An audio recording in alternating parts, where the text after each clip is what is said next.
वर्णिवेशरमणीयदर्शनम् मन्दहासरुचिराननाम्बुजम् पूजितां सुरनरोत्तमरमुदा धर्मनन्दनमहमविचिन्तये। ॐ श्री पूर्णपुरुषोत्तमाय नमो नमः।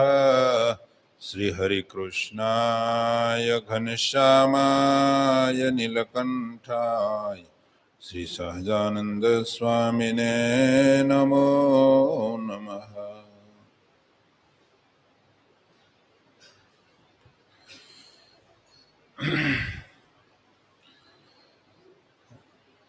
સુંદર કથાની અંદર ગઈકાલે આપણે છેલ્લે કયા વિષય ઉપર ચર્ચા કરતા હતા?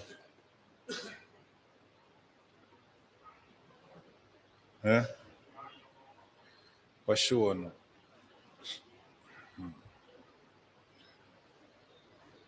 પશુઓના બારામાં પશુપાલન વિશે એ જોતા હતા. એમાં ગાયનું મહત્વ છે. ગાયનું મહત્વ શા માટે? બીજા પશુઓને કેમ એટલું બધું પ્રધાન પદ નહીં? કારણ કે એવું લખ્યું કે જ્યારે સૃષ્ટિનું સર્જન થયું ત્યારે પશુઓનું જ્યારે સર્જન કરવા બ્રહ્મા બેઠા ત્યારે સૌ પ્રથમ ગાયની ઉત્પત્તિ કરી. એટલા માટે ગાય છે બધાની માતા છે ને ગાય એનું મહત્વ વધારે છે એવી કથા છે. બધાના ક્રમશ હોય ને. જરાયુજ ખાંડની અંદર કેટલા જન્મ લેવા પડે? 21 લાખ. કેટલા થાય? 21 લાખ યોની છે, એમાં એને જન્મ લેવાનો. એ જરાયુજ ખાંડમાં જરાયુજ ખાંડમાં 21 લાખ વર્ષ જન્મ લેવા પડે. આપણને આમ અકલ કામ ન કરે. એમાં 84 લાખ તો શું થાય? વર્ષો વીતી જાય ને, હજી અહીંથી આપણને જવાનું મન નથી થતું. 50-60 વર્ષ થઈ ગયા તો હજી જવાનું મન થતું નથી. તો બધી યોનીમાં અટકતો જ ગયો હોય ને. એ કઈ આવ્યા ભેગો તો વયો જ ન ગયો હોય. કોઈક વખતે કોઈ મળી ગયો હોય તો વહી જ ગયો. આમ છતાંય પણ બધી યોનીમાં એટલું રહેવાનું, એટલે કેટલા કલ્પો વયા જાય, કેટલા વર્ષો વયા જાય. એટલે ભગવાનને રાજી કરી લેવા. વાત એ આવતી હતી કે કૂતરો રાખનારાઓને માટે સ્વર્ગલોકમાં કોઈ જગ્યાએ સ્થાન નથી. કૂતરાઓને પાળનારો એમના યજ્ઞ કરવાનું ને કુવા વાવ વગેરે બનાવવાનું જે પુણ્ય થાય છે તે ક્રોધવશ નામનો રાક્ષસ એને હરી લે છે. એટલે કેટલું કહેવાય કૂતરો પાળે તો ક્રોધવશ નામનો રાક્ષસ તમારું જે કાંઈ પુણ્ય હોય એને બધાને હરી લે. કુવા ગળાવાનું, વાવ ગળાવાનું વગેરે વગેરે. ઘરમાં મરઘા અને કૂતરાના રહેવાથી દેવતા તે ઘરમાં હવિષ્ય ગ્રહણ નથી કરતા. દેવતાઓને માટે તમે જે કાંઈ અર્પણ કરો એને દેવતાઓ નથી ગ્રહણ કરતા. શું કામે? તમારા ઘરમાં મરઘા અને કૂતરા આટા મારે છે. જો કોઈના ઘરમાં કૂતરા અને મરઘા આટા મારતા હોય તો ત્યાં તમે થાળ ધરો તો ભગવાન નથી ગ્રહણ કરતા. ભવિષ્ય એટલે બધી વસ્તુ આવે ને. જો કૂતરા, સુવર અને મરઘાની દ્રષ્ટિ પડી જાય તો દેવ પૂજન, શ્રાદ્ધ તર્પણ, બ્રાહ્મણ ભોજન, દાન અને હોમ આ બધું નિષ્ફળ થઈ જાય છે. માટે બહુ ન એમાં દયા ખાવી અને કૂતરા મરઘાને ન પાળવા. હવે ધન, પહેલા પોઈન્ટમાં થોડુંક વધારે વહમવું પડે એવું છે. ધન વિશે જ્યારે શરૂ કરીએ,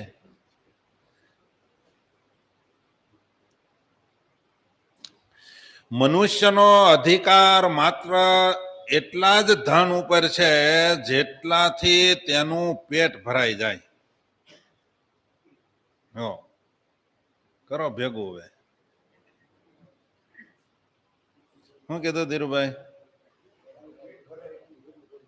એટલા ઉપર જ તમારો અધિકાર છે, બાકીનો ધન ઉપર અધિકાર છે જ નહીં.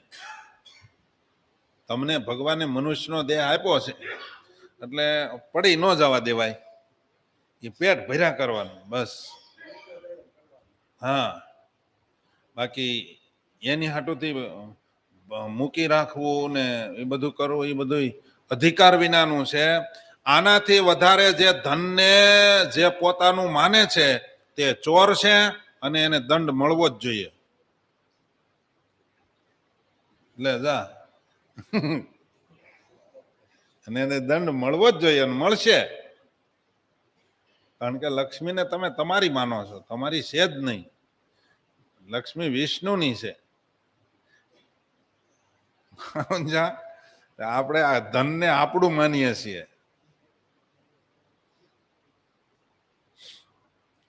થોડુંક અઘરું છે કે નહીં? કોની પાસે પેટ ભરાય એટલું જ છે.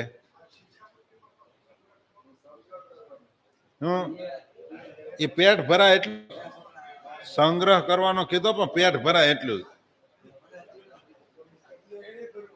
હે તો પણ તો એ લાઈન ક્યાં અમે તમારે લેવાની કીધી છે?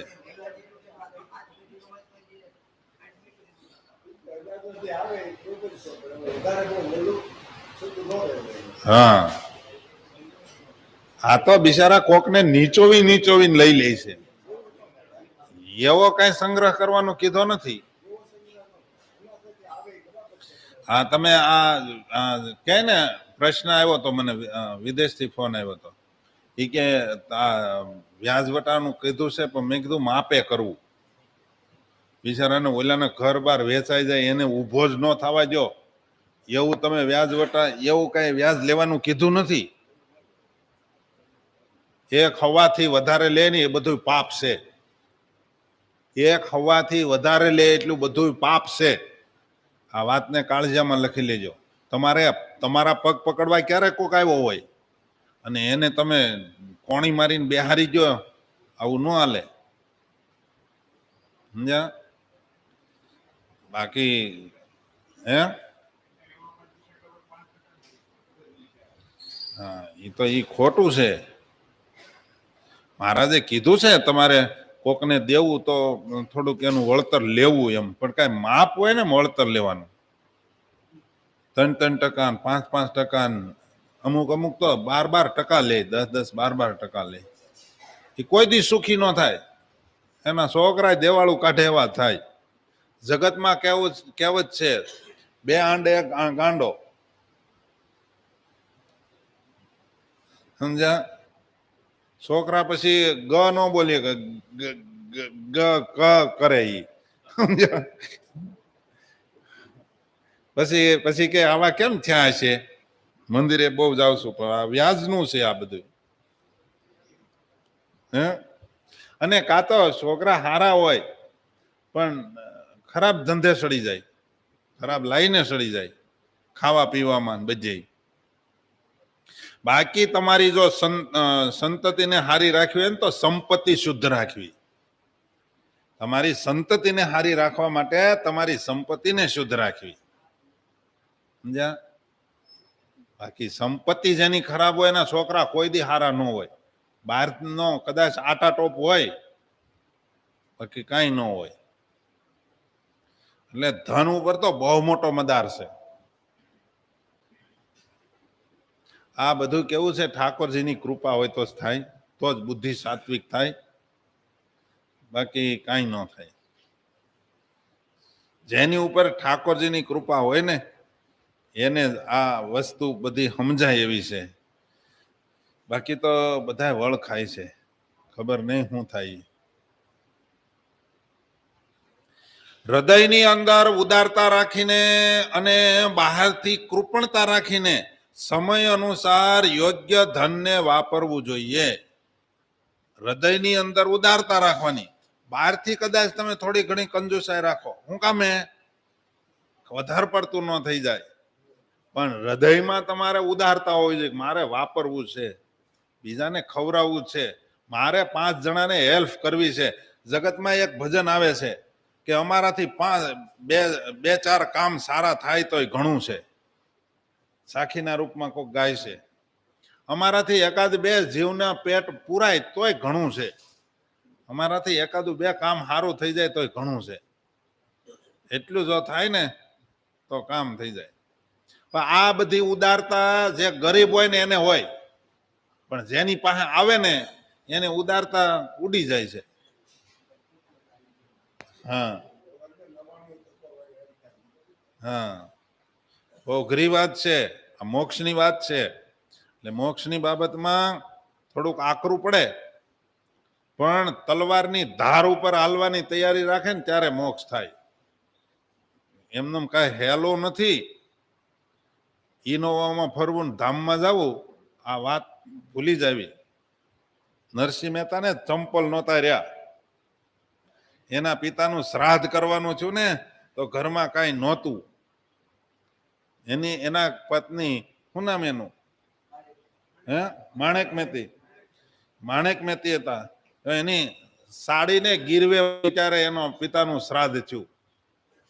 એવું રહે ને, ગોપાળાનંદ સ્વામીની વાતોમાં કહીએ તો દેહની એક સ્થિતિ ન રહે, એક હરખી સ્થિતિ ન રહે ત્યારે મહારાજ રાજી થાય, ત્યારે એમ સમજવાનું હવે છેલ્લો જન્મ થાય છે.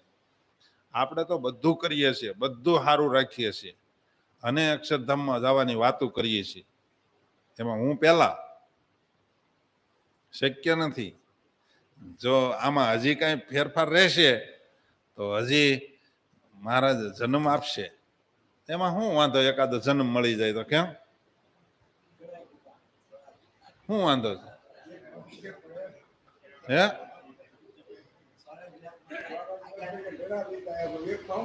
હા,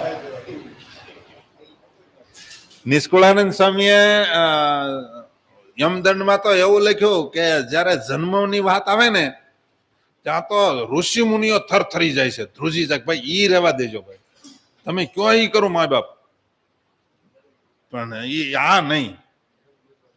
તમે વિચાર કરો કેટલું દુઃખ છે. એકના એક રૂમમાં બેહવાનું કીધું હોય, કેટલા દિવસ બેહી શકો તમે? બેહવાનું હો, ઊભું નહીં થવાનું. ગાદી નાખી દઈ તો કેટલી ઘડી બેહો? 9 મહિના રાખવાના છે એક રૂમમાં, આ ગાદી નાખીને, પણ વાહે ટેકોય મૂકશું તો 9 મહિના ઊંધે માથે ને તૂટી વળીને પીડ્યું રહેવાનું માતાના ઉદરમાં. હે, એ કેવી પરિસ્થિતિ હશે? આમ ખાલી એકની એક જગ્યાએ ઘણા હરિભક્તો કે ને સ્વામી તમે 3 કલાક સુધી આમ એકની એક જગ્યાએ બેહી રકમ થાકો નહીં. એને એટલું એક ખાલી 3 કલાક જો એકની એક પલોઠીએ ન બેહી શકતો હોય, એ માતાના ઉદરમાં તૂટ્યું વળી 9 મહિના સુધી કેમ બેહે?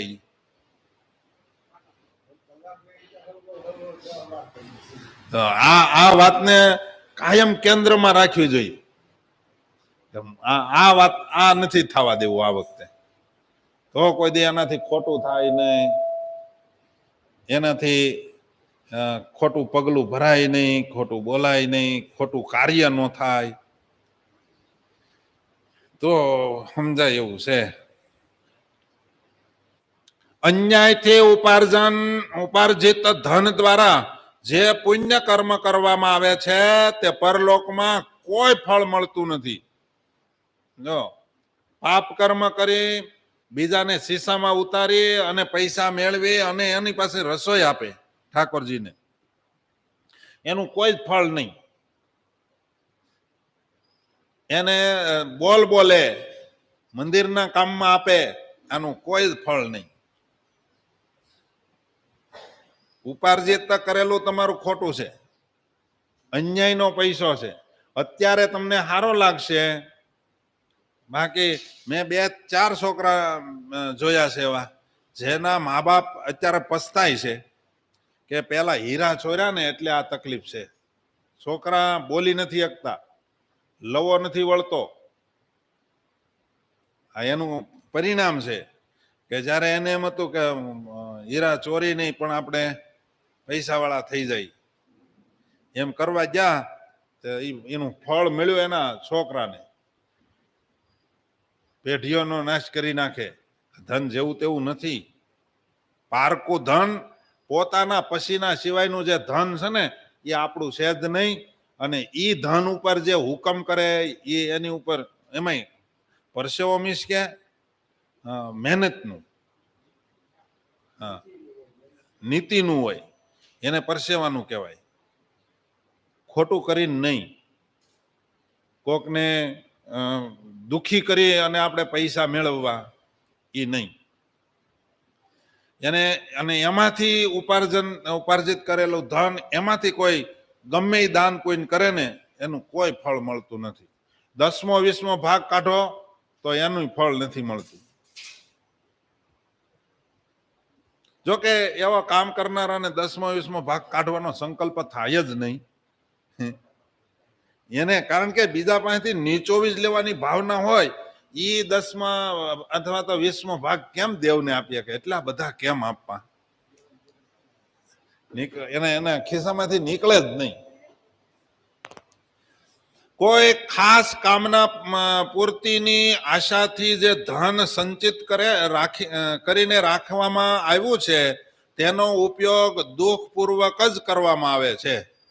હા, આ કેટલું સુંદર મહાભારતનું સૂત્ર છે શાંતિ પર્વનું. શાંતિ પર્વમાં એવું લખ્યું કે જે તમે કોઈ કામ પૂરતી ધન ઉપાર્જન કર્યું છે એના માટે જ તમે આ મહેનત કરો છો તો એનું ફળ પણ દુઃખ રૂપ જ મળે છે. તેથી વિદ્વાન પુરુષ એની પ્રશંસા કરતા નથી, કેમ કે મૃત્યુ કોઈની કામના પૂર્તિના અવસરની રાહ જોતું જ નથી. એ તમે આના માટે થઈને મારે ધન ઉપાર્જન કરવું તો એ કામના પૂર્તિ કરવા દેતું જ નથી.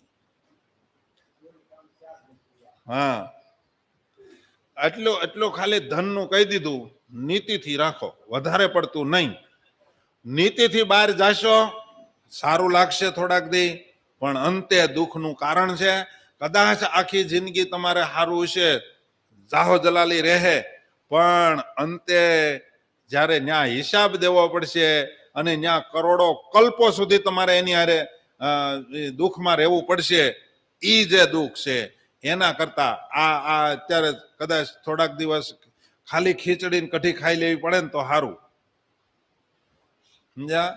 અરે હું તો કહું કઢી નો મળે ને લુખી ખીચડી ખાવી પડે તોય ઓલા દુઃખ કરતા તો શું કહેવાય લાખ ગણું સારું. આ તો તમને એક ખીચડી મળી એમાં હું મૂંઝાઈ ગયા, ઓલું કાંઈ નહીં મળે, અરણ્ય વનમાં રહેવું પડશે, એવું લખ્યું નિષ્કુળાનંદ સ્વામીએ. હવે દાન વિશે આવે છે.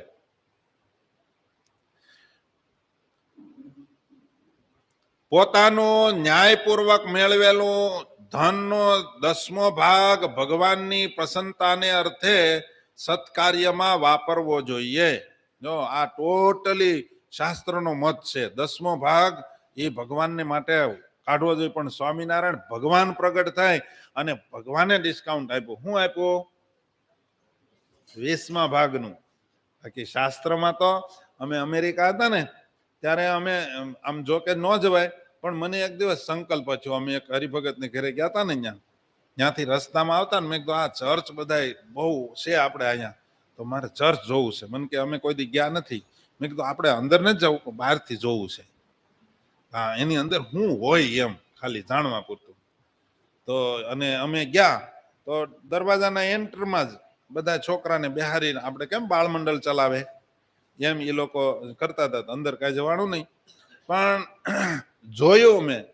અને એના એક અંદર શું કહેવાય એના માણસો હતા, પાદરી જેવો, પાદરી કહે ને, હા, એ બહાર આવ્યા અને એની હારે અમે લગભગ અડધો પોણો કલાક સુધી ઊભા ને બધું પૂછપરછ ને બધું કર્યું હું કેવી રીતનું હોય.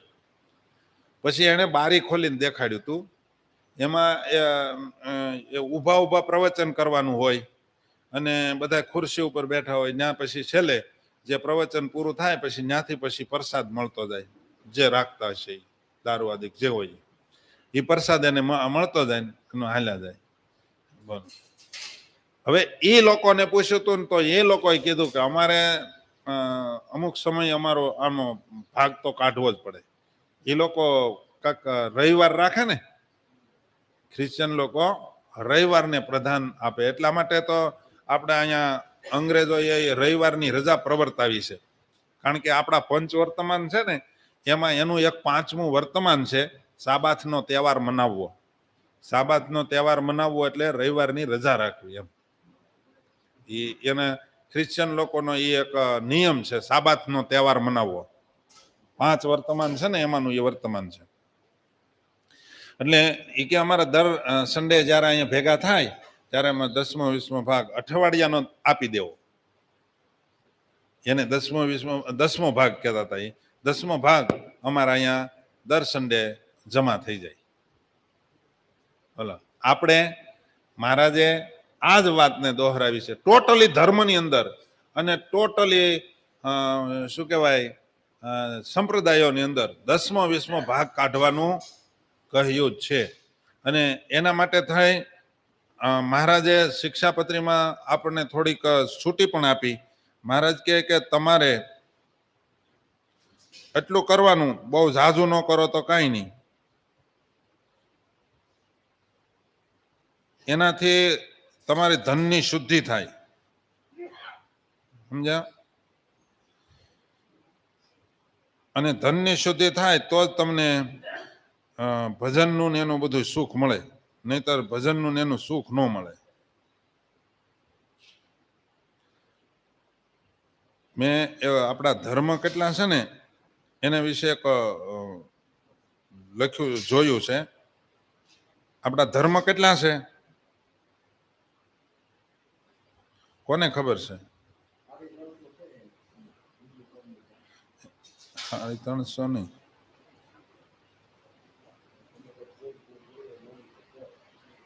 એટલે હિન્દુ મૂળ આપણા હિન્દુ વિશ્વના ધર્મ 11 છે. કેટલા? 11 ધર્મ છે. એ 11 ધર્મની અંદર ખ્રિશ્ચન ધર્મ, ઇસ્લામ ધર્મ, ત્રીજા નંબરે હિન્દુ ધર્મ, પછી બૌદ્ધ ધર્મ અને કોન્ફ્યુશિયસ એક ધર્મ છે. તાવોનો એક ધર્મ છે. યહૂદી ધર્મ, શીખ, શિન્તો, જૈન અને પારસી. આ કુલ 11 ધર્મો વિશ્વની અંદર છે. હા, એમાં કોઈ ચર્ચ કે એ ખ્રિશ્ચન લોકો, મસ્જિદ કે આપણે મંદિર કહી, એને પેગોડા કે એમ જુદા જુદા બધા એમ કહે છે. કોઈ ગુરુદ્વારા કે એમ બધા ધર્મના પ્રવર્તક કોઈ ને કોઈ છે. પણ હિન્દુ ધર્મના પ્રવર્તક કોઈ નથી. સ્વયં નારાયણ છે, સ્વયં ભગવાન છે. કારણ કે ખ્રિશ્ચન ધર્મના ઈસુ ખ્રિસ્ત એ પ્રવર્તાવ્યો છે. ઇસ્લામ ધર્મને મોહમ્મદ પૈગંબરે પ્રવર્તાવ્યો છે. અને હિન્દુ ધર્મને તો ભગવાને પોતે પ્રવર્તાવ્યો. બૌદ્ધ ધર્મને ગૌતમ બુદ્ધે પ્રવર્તાવ્યો. અને કોન્ફ્યુશિયસ નામના એક થઈ ગયા એનામાં, એને પ્રવર્તાવ્યો છે. તાવો નામનો ધર્મ છે એને લાઓત્સે પ્રવર્તાવ્યો છે. અને યહૂદીનો અબ્રાહમ જે મોજીસ કે એને, અને શીખ ધર્મ છે ગુરુ નાનક એને પ્રવર્તાવેલો છે. અને શિન્તો છે એને લાઓએ પ્રવર્તાવ્યો છે. અને જૈન ધર્મ મહાવીર સ્વામીએ, અને પારસી ધર્મ અશો ઝરથુસ એણે આ ધર્મ પ્રવર્તાવ્યો. પણ ભાગશાળી આપણે હિન્દુ ધર્મવાળા એટલા માટે છે કે એને સ્વયં ભગવાને પ્રવર્તાવ્યો છે. અને છતાં હિન્દુઓને આ ગમતું નથી. એટલે હિન્દુ લોકો પાછા ઓલાને સાદર ઓઢાડવા જાય, એની માનતા કરે. એ બહુ આમ હિન્દુ ધર્મને કોઈને એટલું આમાં રહ્યા છે એને જ એટલું આમ પુરાતન નથી કે અમે હિન્દુ છીએ. હિન્દુને એવું નથી થતું કે અમે હિન્દુ ધર્મના છીએ અને ભગવાને આ હિન્દુ ધર્મ પ્રવર્તાવ્યો છે, એના ભગવાનના બનાવેલા નિયમને ફોલો કરવાનો કોઈને સંકલ્પ નથી થતો. આપણે કહીએ ને તો એને ભી પડે. બાકી આ બધા વ્યક્તિઓએ જુદી જુદી વ્યક્તિઓએ પ્રવર્તાવ્યું છે, તો એને ફોલો કરવા વાળા કેટલા? એને પહેલા નંબરનો ક્રિશ્ચિયન ધર્મ છે, બીજો નંબર ઇસ્લામ અને ત્રીજો નંબર હિન્દુ ધર્મ. અને એ હિન્દુ ધર્મને ભગવાને પ્રવર્તાવ્યો છે. વારે વારે કહું છું, ભગવાને પ્રવર્તાવ્યો હોવા છતાંય આપણે એને ભગવાને કીધું એ પ્રમાણે વર્તવાની આપણની તકેદારી નથી. બોલો, નથી આપણે શિખા રાખવી, નથી કોઈને તિલક કે ચાંદલો કરવો, નથી એની નિશાનની કંઠી રાખવી. એક હરિભગત આવ્યા હતા ને એને કીધું ને તો કે એ બધું બહારનો દેખાવ નહીં, આપણે રુદિયો ચોખ્ખો છે, આપણે ભગવાન રુદિયામાં રાખીએ. મેં કીધું હા સારું લ્યો, આ રુદિયો ચોખ્ખો હોય તો જ બહાર દેખાય ને. હે, ફાનસની અંદર દીવો હોય તો પ્રકાશ બહાર આવે ને. હે, એ અંદર તમારું હું ભર્યું છે ને એ ચિહ્નો ઉપર ખબર પડી જાય. પણ આને એવું કેમ હું કોઈને આપણે એવા માનતા નથી એમ. એટલે એમ એટલા માટે પોતાનું ન્યાયપૂર્વકનું મેળવેલું ધન એનો 10મો ભાગ ટોટલી ધર્મમાં છે, એમ આપણા સંપ્રદાયની અંદર પણ 10મો 20મો ભાગ કાઢવાની મહારાજે આજ્ઞા કરી છે. અને એ 10મો 20મો ભાગ શાસ્ત્રના મત પ્રમાણે, સ્વામિનારાયણ ભગવાનના મત પ્રમાણે મહારાજે કીધું મારા આચાર્યને હવાલે કરવો. કોઈ એક પણ જગ્યાએ મને એવું બતાવો કે રાધારમણ દેવ, ગોપીનાથજી મહારાજ, મદન મોહનજી મહારાજ કે લક્ષ્મીનારાયણ દેવને અર્પણ કરવો, એવું સત્સંગી જીવન મેન શાસ્ત્ર. કે ઇતર કોઈ જગ્યાએ હા કોકે નવું છાપ્યું હોય તો એનું હું માનતો નથી. સમજ્યા? આ 10મો 20મો ભાગ અર્પણ કરવાની કોને આજ્ઞા કરી છે? સ્વામિનારાયણ ભગવાનના હસ્તાક્ષર છે. દેશ વિભાગનો લેખ, જેનો ઉલ્લેખ સત્સંગી જીવનની અંદર શતાનંદ સ્વામીએ કરી દીધો, એનું વણી લીધો દેશ વિભાગનો લેખ. એમાં 10મો 20મો ભાગ કોને આપવાનું કીધું છે? લક્ષ્મીનારાયણ દેવના આચાર્યને હવાલે કરવો. કઈ દેવ તમારી જાળીમાંથી બહાર નીકળીને તમારી પાસે નહીં એમ કે લાવે કેટલા ખિસ્સામાં છે લાવ્યો એમ કે હે, એટલે તમારે દેવા જવાનો છે ને એ પણ આચાર્યને હવાલે કરવાનો. ઘણા એમ કે દેવને જ આપવાનો, આચાર્યને અધિકાર નથી. એ તો તમારે કોઈ પણ હિસાબે આચાર્યને કાઢી નાખવા છે ને, એટલે શાસ્ત્રનું નથી. અને હું તો એમ કહું કે જે આ મહારાજની મર્યાદાને જે લોપે છે ને એને તો ખબર નહીં હું દંડ ઠાકોરજી આપણને તો ખબર ન હોય. દંડ ભોગવવો પડશે એ વાતને કાળજામાં લખી લેજો. સાધુ હોય તો ભલે ને હરિભગત, ત્યાં કઈ સાધુ કે મોટા સાધુ કે નાના સાધુ એવું કઈ છે જ નહીં. હા, જે તમે શું કહેવાય ઓલો બેનસાની અંદર લાકડું નાખો તો એ નથી જોતું કે આ હરગવાનું લાકડું છે, લીમડાનું છે, બાવળનું છે, એ કાંઈ જોવે છે? જે આડા વાળો હોય એને બધાને હોરીને સીધો કરી નાખે. હે, ત્યાં બધું સીધું જ થવાનું છે. ભલે કદાચ આ લોકની અંદર તમે જીતી જાઓ ને ટકોરિયા કરી લો, પણ ત્યાં.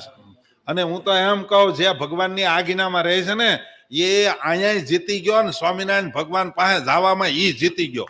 એ આપણી પાસે એ આપણને ત્યાં નડવા આવવાના નથી. એ અહીંયા ભલે નડે, અહીંયા તો બધા નડે છે, આપણો દેહ નડે છે, એ એક વધારે ને એમાં શું ભળી ફેર પડે? આપણને આપણો દેહ નડે છે, ઓલા નડે એમાં શું વાંધો આપણને? એક વધારે. અને એ કઈ ઝાઝા દિવસો તો છે નહીં, પણ કલ્પો સુધી પછી તો આ આડા નો આવે આવી વૃત્તિ વાળા. એટલા માટે આપણે તો મોજમાં જ રહેવાનું. જો આજ્ઞામાં રહેતા હોય તો મોજમાં રહેવાનું. હો, પાછું એ કહી દો. હા, નહીતર એમને ખાલી મોજમાં નહીં રહેવાનું. હવે તો આપણે ધામમાં જ જવાના છે, આપણે ધામમાં જવાના છે. એમ નહીં. હકીકતમાં જો કે ગુરુની આજ્ઞામાં રહેવામાં સંપૂર્ણ આવી ગયું. મહારાજે એને જ આત્મસત્તા રૂપે રહ્યો છે એમ કીધું છે. જેમ કે એમ કરવા માંડે ને એ જ આત્મસત્તા રૂપે રહ્યો છે. બાકી કદાચ શું કહેવાય, તડકે બેસતો હોય, અગ્નિ ઉપર હાલતો હોય, દેવતાઓમાં પસાર થઈને નીકળી જતો હોય, પણ ગુરુની આજ્ઞામાં ન હોય ને તો એ આત્મસત્તા રૂપે નથી વર્તતો અને એને માથેથી જન્મ મરણ જવાનું નથી. આ વચનામૃતના શબ્દ. કેટલામું વચનામૃત? મધ્યનું 51મું. કદાચ અગ્નિની ઉપર હાલતો હોય તોય પણ ગુરુના વચને નથી વર્તતો. તો અને મેં તો શાસ્ત્રમાં એક કહાની બહુ સરસ મેં સાંભળી, એટલે વાત નીકળી એટલે કહી દઉં, આપણે પછી આગળ દાન ઉપર વાત કરીએ. કે ગુરુ શિષ્ય એક જગ્યાએ રહેતા હતા. એમાં શિષ્યનો ધર્મ છે, ગુરુ આશ્રમમાં બેઠા હોય એટલે શિષ્ય ભિક્ષાવૃત્તિ કરવા જાય અને જે કાંઈ મળે એ ગુરુને આપી દે. આ સિસ્ટમ છે હિન્દુ ધર્મની. ટોટલી જગ્યાએ આ સિસ્ટમ છે. પણ એને દેવું નથી એટલે ગુરુ નડે છે બધાને. હકીકતમાં ગુરુને જ બધું અર્પણ કરવાનું હોય. ગુરુને યોગ લાગે એટલું જ શિષ્યને આપે. નો આપે તો એમાં દાવો નહીં. સમજ્યા? એની ઉપર દાવો નહીં.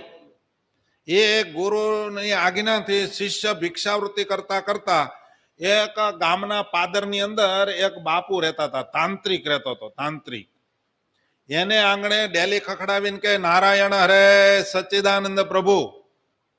અને ઓલો તાંત્રિક અંદરથી જોરદાર રીતે આવી અને ખડકી ખોલી, ઝોટો મારીને ખોલી કે મારે આંગણે નારાયણનું નામ લેનારો કોણ છે? બીજાનું મારે આંગણે મારું જ નામ લેવાવું જોઈએ. આ બીજો કોને કીધું તને? એ કે ભાઈ મારે તો ગુરુએ આજ્ઞા કરી કે ગુરુ કોણ, અહીંયા મારે આંગણામાં બીજાનું નામ ન લેવું જોઈએ અને મારા કરતા તારા ગુરુનું મહત્વ વધારે. એમ કરીને બહુ ખીજાવા માંડ્યો. કે ભાઈ એને તો ગુરુનો મહિમા ચાલુ કર્યો ચેલાએ. અને પછી ઓલા તાંત્રિકે કહી દીધું કે આજ રાત સુધીમાં તારું મૃત્યુ થવાનું છે, તારે રહેવું એમ રહેજે. ઓલો તાંત્રિક હતો. આડોશી પાડોશી બધા ભેગા થઈ ગયા અને કીધું કે અહીંયા આ તાંત્રિક રહે છે ને એને જેને હરાપ આપ્યો ને કોઈ દિવસ મિથ્યા થયો નથી. માટે હવે અને આ શિષ્ય આખો ધ્રુજી ગયો કે માળું હવે તો આપણો છેલ્લો દિવસ. આશ્રમમાં ગયો, નિમાણો થઈને ઓસરીને કોરે બેસી ગયો. ગુરુએ પૂછ્યું કેમ, કાંઈ લાવ્યો?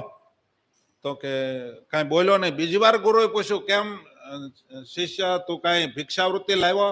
તો કે હા ભિક્ષાવૃત્તિ લઈ આવ્યો પણ મોત, ભિક્ષામાં મોત લઈ આવ્યો છું. ગુરુ કે કાંઈક ટોન જુદો છે ચેલાનો. એટલે ગુરુ કાંઈ ન બોલે. કે કઈ વાંધો નહીં, મોત તો મોત, હાલ જમી લે. એ કે પણ હું જમું? તમને જમવાની દેખાય છે અહીંયા. હવે મારે રાત કેમ કાઢવી? એ હવે સવારે તો છેલ્લો દિવસ, આજ પૂરું છે મારું, સવારે તો હું નહીં હોઉં. ગુરુ કે કાંઈ વાંધો નહીં. ગુરુની આગળ કોક આવીને આપી ગયો તો એ ગુરુ જમવા બેઠા. જેમાં ગુરુ હાથે જમી અને ઊભા થયા. પછી ચેલાને કીધું કે પગ દાબવા આવ. એટલે ઓલો ઊભો થયો અને ગુરુને કીધું હશે ને કાંઈ વાંધો નહીં, આ છેલ્લે દિવસે ગુરુની સેવા કરી લઉં. છેલ્લે ગુરુચરણની સેવા કરી અને આખી તો રાતે વયું જ જવાનું છે. ગુરુ પગ દાબવા હુતા ને ચેલો પગ દાબવા ગયો એટલે ચેલાને ગુરુએ કીધું ગમે એ સાઈ સ્થિતિ આવે પગ મૂકતો નહીં આજ આખી રાત. કે કઈ વાંધો નહીં, કે મેં તને કીધું ને ગમે એ પરિસ્થિતિ ઊભી થાય તો પગ મૂકતો નહીં તું. કે સારું. ગુરુ હોઈ ગયા. 2 વાર ભીં મારીને કીધું એટલે ચેલાએ પગ દાબવા મળ્યા. અને ત્યાં તો તાંત્રિકે ઓલું રાતે મોકલવાનું હતું ને એનું મૃત્યુ, તે આમ તો આવે નહીં એટલે ચેલાને લક્ષ્મીના રૂપમાં મોકલ્યા. તાંત્રિકે એવું મોકલ્યા મંત્રો દ્વારા. એ લક્ષ્મીજી દેખાણા અને આમ કર્યો ને ધનનો ઢગલો છો. ચેલાને કે લઈ લે. કે તમે બહુ મારી ઉપર ખુશ થઈ ગયા અને જો તમારે દેવું હોય તો તમે અહીંયા આવીને મારી બાજુમાં ઢગલો કરો. ગુરુની આજ્ઞા છે, મારે પગ મૂકવાના નથી, ન મૂક્યું. આખેર એને એમ થયું કે મારો આ ધનમાં તો નહીં લેવાય. તાંત્રિકે એની માનું રૂપ ધારણ કરીને આવીને એમ કીધું કે બેટા તે મારે દૂધ ઉજાળ્યું, મારી કૂખ ઉજાળી, મારે તું મને ગળે લાગ. તો કે મમ્મી આજ તો તમે દર્શન છેલ્લે માના દર્શન થઈ ગયા, મમ્મીના દર્શન થઈ ગયા, મારા ભાગ ખુલી ગયા, મારે હવે છે આજ રાતે તો વયું જવાનું. છેલ્લે મમ્મીના દર્શન થઈ ગયા, મારા ભાગ ખુલી ગયા, પણ માં તમારે ગળે બજાવવો હોય મને તો તમે મારી બાજુમાં વહી આવો, અહીંયા નજીક આવો. ઓલા માજી તો હેઠું જોઈને વૈયા ગયા, ન ઉભો છો. છેલ્લે ઓલા તાંત્રિકે કાળને મોકલ્યો, હવે તું જા. અને ઓલાને કીધું કે હાલ તારો કાળ આવ્યો છે. એ કે કાળ હોય કે મહાવિકરાળ હો, મારે તારી કોઈ પડી નથી, ગુરુના ચરણ ચંપાય છે, એટલે હવે હું ઊભો થાયશ નહીં. ત્યારે કાળે ખખેરીને વયો ગયો ને ઓલાને ધમ ધબાયો ઓલાને તાંત્રિકને ન્યા ખૂબ માર્યો. સવાર થયું ને તો ગુરુજી આંખ ખોલીને આળસ મરડતા કે સવાર હો ગઈ, સુબહ હો ગઈ. એ કે હા ગુરુજી સવાર થઈ ગયું. એ કે પણ તું કહેતો હતો ને આજ રાતે 12 વાગ્યા પછી મારું મૃત્યુ છે કે ગુરુ ગમે એ હોય, આ થયું નહીં કાંઈ. એટલે ગુરુએ કીધું બચ્ચા તેરા કોઈ બાલ નહીં બાકા કરેગા, સમજા, તારો વાળ વાકો નહીં કરે. પછી એને એની પાછળ એવું લખ્યું કે જે ગુરુની આજ્ઞામાં રહે છે ને કર્મને આધીન ભગવાન પણ છે, એવું લખ્યું. કર્મને આધીન ભગવાન અવતાર ધારણ કરે ને તો એને ભોગવવું પડે, પણ ગુરુ જેની ઉપર રાજી થાય ને એને કર્મ ભોગવવું નથી પડતું. એ વાત બતાવી એને. બાકી આ જગતમાં બધાને પોતાનું કર્મ ભોગવવું પડે, ગુરુનો રાજીપો થઈ જાય એટલે બધું કાંઈ ન કરવું પડે. હે એવી તો માયા બની છે બહુ પેર, ઈ ગુરુથી નહીં. ગુરુ, અને હું તો એમ કહું આપણે સ્વામિનારાયણ સંપ્રદાય વાળા જે કોઈ હોય, તિલક સાંડલો કંઠી ધારણ કરી છે અને જેને સ્વામિનારાયણ સંપ્રદાયમાં એન્ટ્રી કરી છે એના મોટા ભાગ કહેવાય કે ભગવાન પોતે આપીને ગુરુ ગયા છે. હે અને એ ભગવાને આપેલા ગુરુને મૂકી અને કોઈ વાડામાં હલવાય છે અને કોઈ બીજા ગુરુને ગુરુ માને છે, સાધુને ગુરુ માને છે, એના તો કેટલા કંભાગ કહેવાય. શું કહેવાય ઓલે જગતમાં કહેવાય છે ને લક્ષ્મી મળે ત્યારે મોઢું ધોવા, હા આ મોઢું ધોવાઈ ગયા કહેવાય. ભગવાને ગુરુ આપ્યા અને ઈ ગુરુને મૂકી અને અમારી જેવા બીજાના પગ પકડવા. અને એના માટે તો નિષ્કુળ પ્રેમાનંદ સ્વામી કીર્તનમાં કહીને ગયા, બીજાના જો આશરો લેશો તો જાશો નરકે વગાડતા ઢોલ. ઢોલ વગાડીને જાહો કોણ? તો કે નર નારી બધાય. સ્ત્રીઓને માટે ગુરુ તો પરમ પૂજ્ય માતુશ્રી અને પુરુષો માટે આચાર્ય મહારાજ. પુરુષોને માટે આ બે ગુરુને મૂકે અને કોઈ બીજે કલ્યાણ લેવા જાશે તો એ જાશો નરકે વગાડતા ઢોલ. હે નર નારીઓ લઈ લો ને.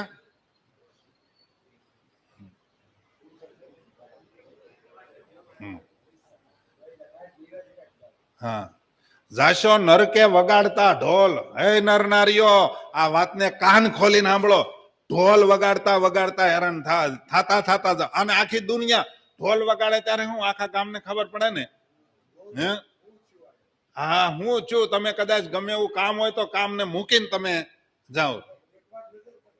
હે એક વખત તો અટારીમાંથી ડોકાઈને જોવે ખરાક માળો ઢોલ વગાડતું વગાડતું નીકળ્યું એટલે હું છે એમ થાય ને.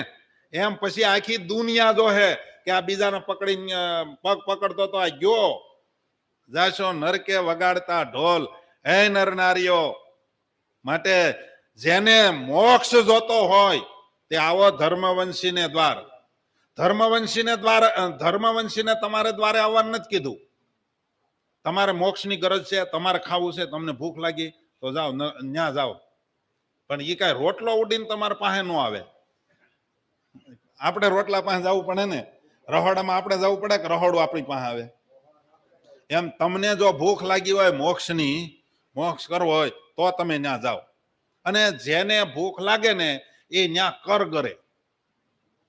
હું આપો ને. ઓલા મહારાજે વચનામૃતમાં લખ્યું છે, કયો ઓલો ભીમનાથના શું કહેવાય રાકાનું હે, અને પેલા ત્યાં ઓલી નદીનું નામ શું છે? નીલકા. નીલકા નદી હતી ઊંડી, અને એમાં ઓલા ભિક્ષાવૃત્તિ કરવા હતો નદીનો આમ ઠેઠ સુધી સડે, પરાણે પરાણે ભેખડ પકડી પકડીને માંડ માંડ ત્યાં સડે, અને ત્યાંથી જે ધક્કો મારે હું આવ્યા બધા એમ કરીને ધક્કો મારે, દડદડતા ઠેઠ પાછા નદીમાં જાય ને વળી પાછા ઉભા થઈને માય બાપ થોડુંક ગયો કેટલા કરગરતા. મહારાજે વચનામૃતમાં લખી નાખ્યું, એટલે કેવું હશે ઈ વાતાવરણ. એમ બીજે ક્યાંય મળે નહીં, ન્યા મળે. એવી રીતે જેને મોક્ષ જોતો હોય ને તો એક જ જગ્યાએ મળે છે. સ્વામિનારાયણ સંપ્રદાયમાં એક જ જગ્યાએ મોક્ષ મળે છે, અને કોઈ બીજી જગ્યાએ કોઈ એમ કહેતો હોય કે આપણે મોક્ષ લઈ આવી, મહારાજે આ કઈ હેલું નથી અક્ષરધામમાં જવું. ઈ સમજ્યા? કોઈ એમ કહેતો કે અહીંથી લઈ લઈએ, મહારાજે બે જ દ્વાર રાખ્યા છે. આમ તો સંપ્રદાયના સિદ્ધાંત પ્રમાણે એક જ કહેવાય, એ તો વ્યવહાર માટે બે સ્થાન બનાવ્યા. બાકી એક મોક્ષ તો એક જ જગ્યાએ છે. કોઈ એમ કહેતું હોય કે મોક્ષના દાતા તો ભગવાન ને સાધુ બે છે, એ ઉપજાવી કાઢેલું સૂત્ર છે.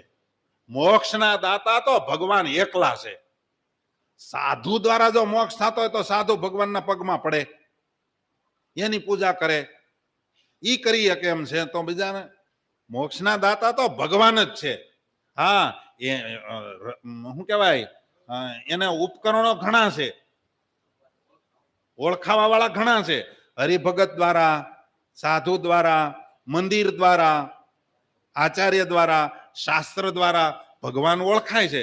પણ મોક્ષ તો એક જ આપે. હો, કોઈ એવી કોઈ ભ્રમણામાં નહીં રહેશો કે ફલાણા સ્વામી કે સમર્થ છે, ભગવાનની હારે વાતું કરે છે, એ મોક્ષ કરી દે, એનું હોળંભે પડશે.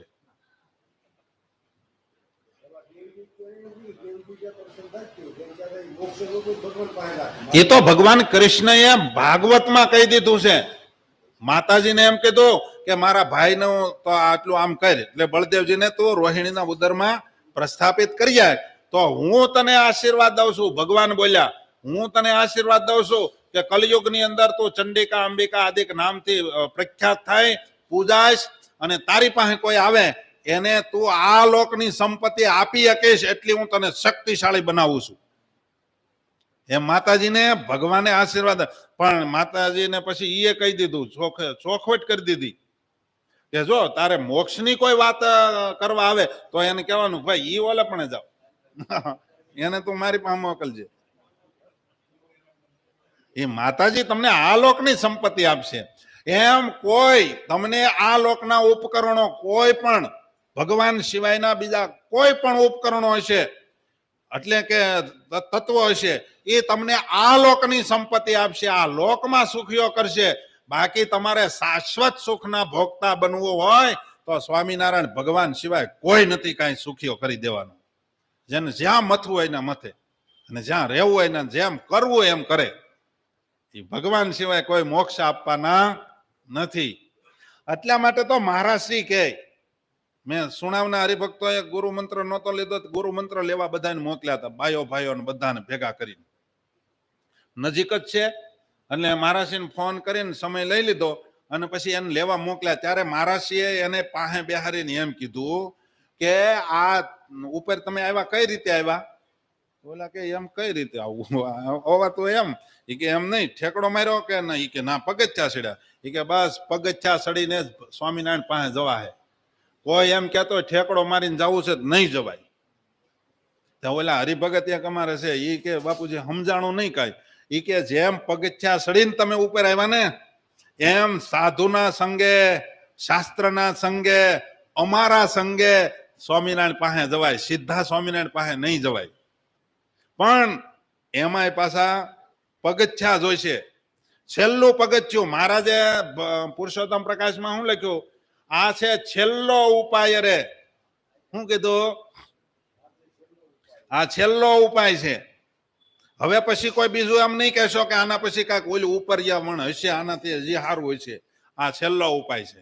આ નિચોડ કહીને કહું છું, આના સિવાય તો તમારે ઉપર અવાશે જ નહીં. એટલા માટે જેની ઉપર ઠાકોરજીની કૃપા છે મોટો ભાગ્યશાળી છે. પણ હું એમ કહું કે ઠાકોરજી કદાચ નારાજ થાય ને તો ગુરુ મનાવી શકશે, બાકી ગુરુ નારાજ થાય ને તો સ્વામિનારાયણ ભગવાને અવળું જોઈ જવાના છે. કોઈ એમ કેતું હોય આપણે તો ભગવાનને રાખવાના ભગવાનને રાખવાના, ભગવાન ભગવાન પછી નહીં આડા આવે. એની હા નિષ્કુળાનંદ સ્વામીએ પાને પાને લખ્યું છે, મુક્તાનંદ કાવ્યમાં પણ મુક્તાનંદ સ્વામીએ લખ્યું છે. કઈ જગ્યા બાકી છે બતાવો. અને ગુરુ કોઈને થવાનો અધિકાર નથી બ્રાહ્મણ સિવાય.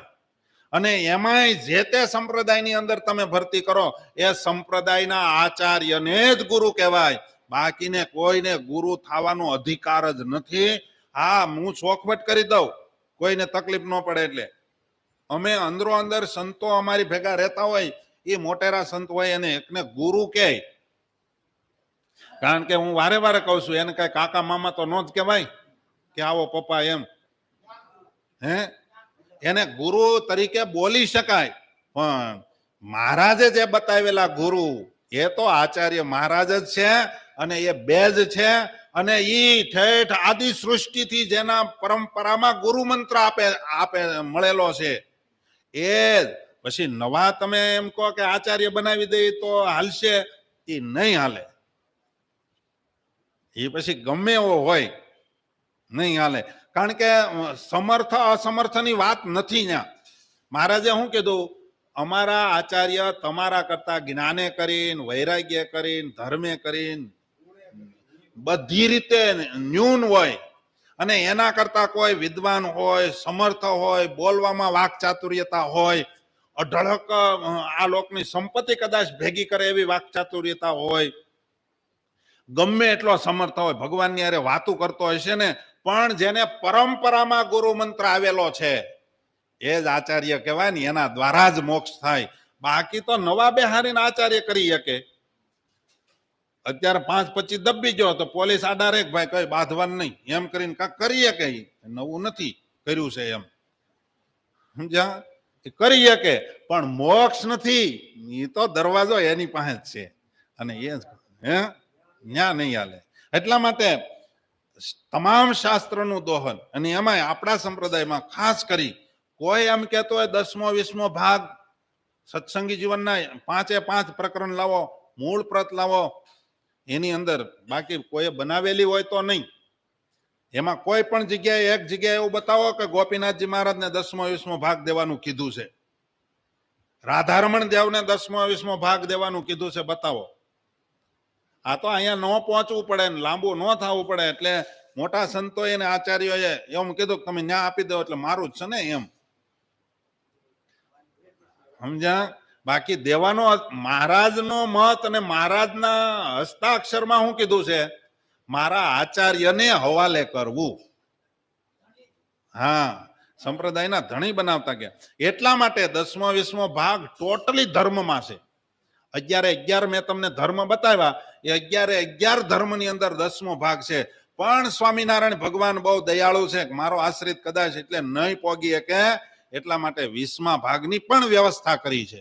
અને એમાંય જો આપણને કાઠવું પડતું હોય, ન કાઢતા હોય તો પછી ભગવાન કહે તો આથી બીજો ડિસ્કાઉન્ટ હું હવે નહીં આપી શકું સમજ્યા. એટલા માટે 10મો 20મો ભાગનું આમાં પણ દાનનું બતાવ્યું છે. જે મનુષ્ય જો સાંભળજો ખાસ, દાન કરો છો ને બધાય તમારી રીતે, તમારી સ્થિતિ પ્રમાણે કરો છો ને, કેમ બોલતા નથી? હા એમ. જે મનુષ્ય સ્ત્રી પુત્ર વગેરે તમારા કુટુંબના સભ્યો વગેરેને પાલન પોષણ કરવા વાળા પરિવારને દુખી કરીને દાન આપે છે, તેનું તે દાન જીવતા રહીને અને મરવાથી પણ દુઃખદાયી થાય છે. દાન કરવું ને ઘરના સભ્યોને મળીને કરવું.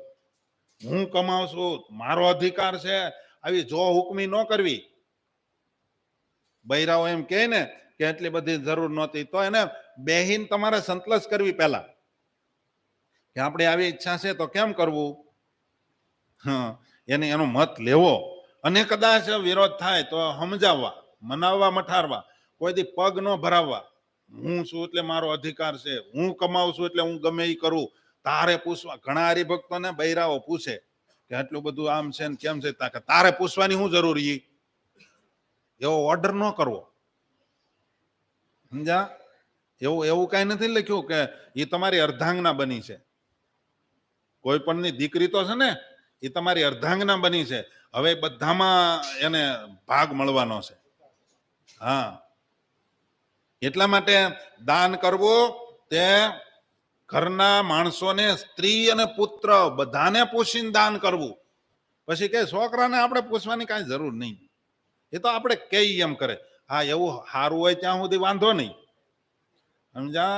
સારું હોય ત્યાં સુધી વાંધો નહીં, પણ જે દિવસે એને તમોગુણ રજોગુણ વર્તતો હોય ને તમે દાન કરીને આવ્યા ને જો એનો મગજ જાય તો વિવાદ થાય, ઘરમાં ડખો થાય અને પછી ભજનનું સુખ આવે નહીં. એટલા માટે તમે જોખમીથી અથવા તો પૂછ્યા વગરનું દાન આપો છો તો એ તમને દુઃખ કરતા થવાનું, સુખ કરતા થવાનું નથી, દુઃખદાયી થવાનું છે. આવો શાસ્ત્રનો મત છે. અને બીજું, જાતે જઈને આપવામાં આવેલું દાન ઉત્તમ છે. જાતે તમે જેટલા પગલા ભરો ને દાન દેવા માટે, એટલા તમે પુણ્યના પગલા ભરો છો. એટલા માટે જાતે આપેલું પુણ્ય ઉભા થાય એ ઉત્તમ છે. પોતાને ત્યાં બોલાવીને આપવામાં આવેલું દાન મધ્યમ છે. કઈ વાંધો નહીં, બોલાવી લે અને આપણે આપી દઈએ થોડુંક દાન, તો મધ્યમ છે. અને માગવાથી આપવામાં આવેલું દાન અધમ હોય છે, એટલે હાવ હીન કક્ષાનું હોય છે. પરંતુ સેવા કરાવીને આપવામાં આવેલું દાન નકામું જાય છે, સેવા કહેવાતી જ નથી, દાન કહેવાતું જ નથી, સમજ્યા? હા, એની સામે આલીને એમ કે તમે મને દાન દે દો છે ને મારે કરવું છે તો વાત જુદી. નહીતર પેલાના વખતમાં શું કહેતા, છાશ લેવા આવે ને તો એમ કે 2 બેડા પાણી ભરી જાયજો, વાયદું કરી, એવું પેલા હતું દાદા, સાચું ને? હે, તો એ વેચું જ કહેવાય. પહેલાના વખતમાં દૂધ, દહીં, છાશ વેચાતું નહીં. હે, દહીં એમને આપતા, છાશ એમને આપતા, દૂધ એમને આપતા. મહેમાન આવી જાય તો ગ્લાસ ભરી અને સમજીને જ આપી આવતા હતા. મહેમાન આવ્યા છે, એની ઘરે દૂધાણું નથી તો ગ્લાસ ભરીને આપી આવતા, સામે આલીને આપી આવતા, સમજ્યા? અને અત્યારે હોય તો કે નથી, ને અરે નથી, જો નથી. હા, એટલા માટે ગાયને વેચવાની ના પાડે, પણ ગાયના બધા વસ્તુ આપણે કાલે વાત કરી હતી, દૂધ, ગૌમૂત્ર, છાણ એને વેચાય નહીં, સમજ્યા? એનો નિષેધ કાલે આવ્યો હતો. એટલે તમે પરાયણે આપેલું દાન અથવા તો માગીને લીધેલું દાન એ તમને ફળ કરતા મળતું નથી. આગળ આવશે એટલે આપણે ત્યારે જ લઈશું. દાન કરવાનું સંકલ્પ સુદ્ધા દિવસે કરવો, રાત્રિએ નહીં, સમજ્યા? જે કાંઈ દાન કરવું દિવસે કરવું. ગાયો, બ્રાહ્મણો, રોગીઓને જ્યારે કંઈક આપવામાં આવતું હોય તે સમયે જે ન આપવાની સલાહ આપે છે તે મરીને પ્રેત બને છે. શું કીધું? ગાય માટે, બ્રાહ્મણ માટે અને કોઈ રોગી હોય, બીમાર હોય, એના માટે કંઈક આપવાનું થાય અને એ વખતે કોઈક આડો પગ કરે તો એ ભૂત થાય છે.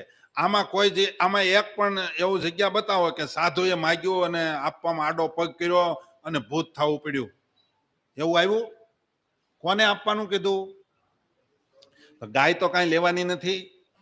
ગાયને માટે, ચારા માટે કે કોઈ પણ રીતે ગાય માટે, અને બ્રાહ્મણને દેવામાં કોઈ દી આડો ન પગ કરવો. અને કોઈ બીમાર હોય એના માટે દવા દારૂના કોઈક દેતું હોય ને 5-25 રૂપિયા, તો એમ ન કે ભાઈ ત્યાં દીધા જેવું નથી, કોઈ દી આડો પગ ન કરવો, નહીં તો ધૂતકારી મારશો. પછી આમાં આવ્યું, ધૂતકારી કોણ મારે?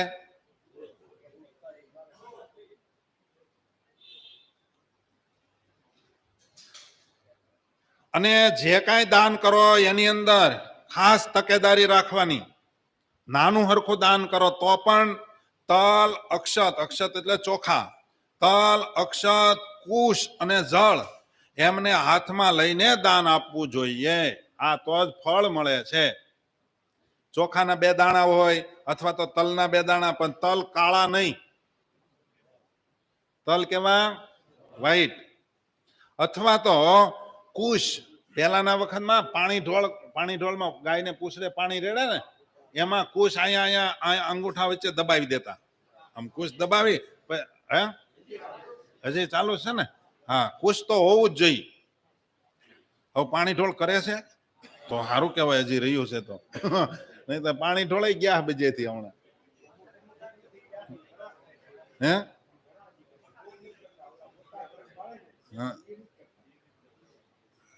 હા, એ લોકો એમ કે દાદાને દેવું જ નથી ને, અહીંયા નથી દીધું, ન્યા હેનો મર્યા પછી હેનો લઈને જાય? હે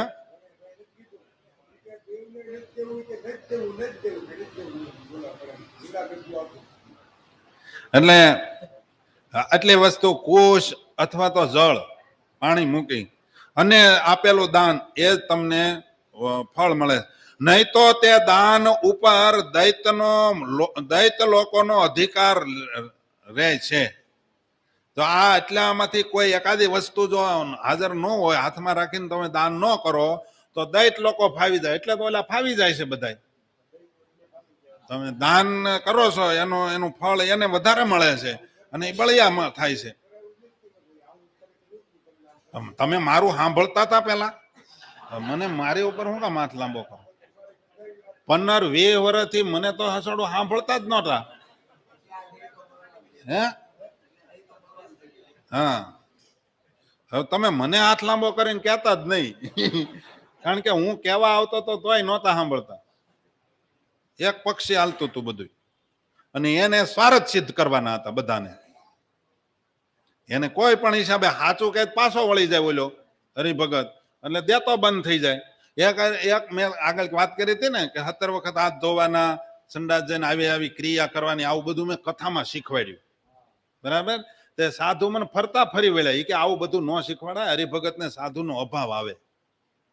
લે, મેં કીધું તો આપણે અભાવ આવે એવું કરવું શું કામ જોઈએ? સમજીને 17 વખત ચાલુ કરી દેવાય ને. સમજાય છે મારી વાત? મને ફરી વળ્યા. લે, કે આવું બધું ન કહેવાય, કે ફરી વળ્યા. તે આ સત્સંગી જીવનમાં લખ્યું એ શીખવાડવાનું નહીં હોય નરસિંહભાઈ? હે, અમારે શીખવાડવું તો પડે ને. શિક્ષક ભણાવતા હોય એ બધી પ્રકારના દાખલા શીખવાડે, પછી કેમ બાદ કરવો એ શીખવાડે.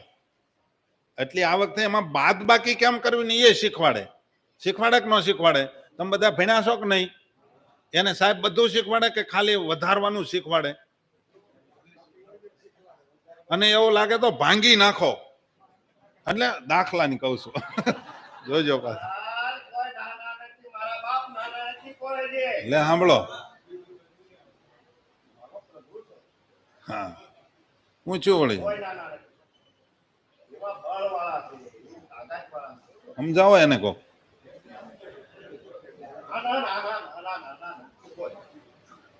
એટલે અક્ષત, જળ, કુશ,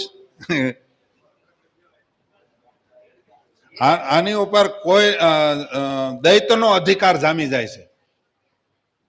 સમજ્યા? એટલા માટે આ આટલી વસ્તુને, એકાદી વસ્તુને હાજર રાખીને જ દાન કરવું. પિતૃ અને તલની સાથે, પિતૃને તમે કાંઈ પણ અર્પણ કરો તો તલની સાથે દાન કરવાનું, અને દેવતાઓને અક્ષતની સાથે, ચોખાની સાથે આપવું. પરંતુ જળ અને કુશ એને તો બધાની હારે રાખવાના. દેવતાઓને અર્પણ કરો કે પિતૃઓને અર્પણ કરો, એમાં તો જળ અને કુશ, દાભડો, આને તો બધાને હારે રાખીને દાન કરવું. નહીતર દાન ઉપર દૈત્ય લોકો પોતાનો હક જમાવે છે અને એ લઈ જાય છે. કર્યું હોય દાન તમે, એનું ફળ દૈત્ય લોકો લઈ જાય છે, એટલે એ બળિયા થઈ જાય છે ને તમને હરાવે છે. સમજ્યા? અસુરો હતા એ વારે વારે પરાસ્ત થઈ જતા હતા. એને ભૂલ થતી એટલે અસુરો જામી જતા હતા અને દેવતાઓ હારી જતા હતા. બરાબર? અને દેવતાઓ જયારે નિર્બળ થઈ જાય ત્યારે ગુરુના પગ પકડવા આવતા હતા. બરાબર. અને એ વખતે ગુરુ એને કહેતા કે આ ક્રિયા કરો તો થશે. ભગવાન પાસે નથી ગયા કોઈ દેવતાઓ, જોજો. ગુરુની પાસે ગયા, બૃહસ્પતિ પાસે ગયા, અને ગુરુથી જે છૂટા પડે એને એક વખત ઇન્દ્રની સભામાં ગુરુ બૃહસ્પતિ આવ્યા અને ઇન્દ્ર ઊભો ન થયો એટલે ગુરુ બૃહસ્પતિને એમ થયું કે મારું સન્માન ન કર્યો એટલે પાછા જતા રહ્યા. ભાગવતમાં પ્રસંગ આવે છે, વાંચજો તમે. ગુરુ જતા રહ્યા રિહાઈને, એટલે દેવતાઓને ખબર પડી એટલે દેવતાઓ બધા શુક્રાચાર્ય પાસે ગયા કે ગુરુદેવ આનંદના સમાચાર, આનંદના સમાચાર. એ કે હું છે પણ એ કે આજ ઇન્દ્રની સભામાં ગુરુ બૃહસ્પતિ ગયા તો ઉભા ન થયા એટલે ગુરુને ખોટું લાગ્યું એટલે ગુરુ રિહાઈને જતા રહ્યા. અને શુક્રાચાર્ય કીધું કે હવે ચડાઈ કરો. જેના જીવનમાંથી ગુરુ ગયા એની એ હારી જ જવાના છે, માટે તમે જીતી જશો, હવે ચડાઈ કરો. અને દેવતાઓએ પછી અસુરોએ ચડાઈ કરી અને દેવતાઓને હરાવી દીધા. અને પછી તો દેવતાઓ હારી ગયા અને દર દર ભટકવા લાગ્યા અને ભીખ માંગવા માંડ્યા. અને પછી બધાએ કીધું કે હવે આનું કરવું શું. પછી બૃહસ્પતિને બહુ મનાવ્યા તો કે હવે તો ન આવું. પછી પેલા શું નામ એનું, વિશ્વરૂપને ગુરુ કર્યો. વિશ્વરૂપને કીધું, ભગવાને એમ કીધું કે તમે વિશ્વરૂપને ગુરુ કરો તો મેળ આવશે, બાકી મારું હવે હાલશે. કારણ કે હું આવીશ પણ તમારો ગુરુ તો છે નહીં. ગુરુ વિના હું હશ તોય તમારી જીત નહીં થાય, માટે ગુરુ બનાવો. તો કે ગુરુ તો રિહાણે, તો તમારા અંદર જ એક વિશ્વરૂપ કરીને છે એને તમે ગુરુ બનાવો. વિશ્વરૂપના પગ પકડ્યા દેવતાઓએ. વિશ્વરૂપ કે ભાઈ ગુરુ થવું સારું નથી હો ભાઈ, એ રહેવા દો, બહુ વજન છે, તમે કઈ સારું મોડું કરો એને બધું ભોગવવું પડે, મારે ગુરુ થવું. પછી બહુ આજીજી કરી. તમામ ઋષિ 88,000 ઋષિઓ, તમામ દેવતાઓ, બધા 33 કરોડ દેવતા કહેવાય ને, બધા જ વિશ્વરૂપના પગમાં પડ્યા. ત્યારે હા પાડી અને આનંદ ઉત્સવ થયો. અને પછી વિશ્વરૂપે ગુરુ બન્યા પછી એને કીધું હવે તમે નારાયણ કવચનો જપ કરો. અને ભાગવતમાં નારાયણ કવચ એટલે લખાણું. નારાયણ કવચનો જપ ગુરુના કહેવાથી, એમનેમ નહીં. એમનેમ હતું જ નારાયણ કવચ, એમનેમ જપ્યા હોત તો. ગુરુના કહેવાથી નારાયણ કવચનો જપ કર્યો અને અસુરોને પરાસ્ત કરીને પાછી મૂળ ગાદી લીધી. અને એટલા વર્ષો વહી ગયા, 71,000 વર્ષ ગયા, તો અસુરોનું રાજ્ય એ ઇન્દ્રનું રાજ્ય ન કહેવાનું. કેટલો? 71,000 વર્ષ ગયા તો ઇન્દ્રની ગાદી ઉપર દેવતાઓ કપટે કરીને બેસી ગયા હતા. અસુરો એની રાજ્ય ગાદી ઉપર બેસી ગયા હતા, ઇન્દ્રની ગાદી ઉપર. તો ઇન્દ્રની ગાદી ન કહેવાણી, એ ખાલી ઓલો જે ઇન્દ્ર હતો એ જ ઇન્દ્ર ગાદીનો વારસદાર કહેવાનો. એ જગ્યાએ જે અસુર હતા એનું નામ ન આવ્યું. એવી બીજો પ્રસંગ બનેલો છે. હિરણ્યકશિપુ પણ ગાદી ઉપર બેસી ગયો હતો, ઇન્દ્રને કાઢીને. એમાંય પણ 80,000 વર્ષ સુધી બેઠો હતો. તોય હિરણ્યકશિપુનું રાજ્ય ન કહેવાનું, એ અસુરનું જ રાજ્ય કહેવાનું. સમજ્યા? એવી જ રીતે સમજી જવાનું. આપણે કઈ કહેતા નથી, પણ અત્યાર સુધી આચાર્ય મહારાજને કેટલા વર્ષ થયા ગાદીએ બેઠા? એને 34 વર્ષ થયા, 35 વર્ષ થયા. એ હજી અજેન્દ્ર પ્રસાદજી મહારાજ નું જ રાજ્ય છે, એ જ આચાર્ય છે, બીજા કોઈ થઈ શકે નહીં. ખૂબ સરસ કથા છે. આગળ દાન કઈ રીતે આપવું, કયા મુખે ઉભા રહીને દાન કરવું, એ કથા સરસ છે. એ કથાને આપણે આવતીકાલે શ્રવણ કરશું. સહજાનંદ સ્વામી મહારાજ. શ્રીપતિમ શ્રીધરમ સર્વદેવેશ્વરમ ભક્તિધારમાત્મજમ વાસુદેવમ હરિ માધવમ કેશવમ કામદમ કારણમ સ્વામિનારાયણમ નીલકંઠમ ભજે. સહજાનંદ સ્વામી મહારાજ. આ શું છે? આજે 1 વાગે બસ. હા, કાકા શિબિર છે ને, માતુશ્રી આવવાના છે, તો ત્યાં આજે 1 વાગે બસ આવી જશે. આખું લખવું જોઈએ. આ એના માટે છે, તો મને ખબર છે. એટલે અહીંથી બસ આવી જશે એટલે તમામ સ્ત્રી ભક્તોને એ બસની વ્યવસ્થા છે, એમાં બસ 1 વાગે આવી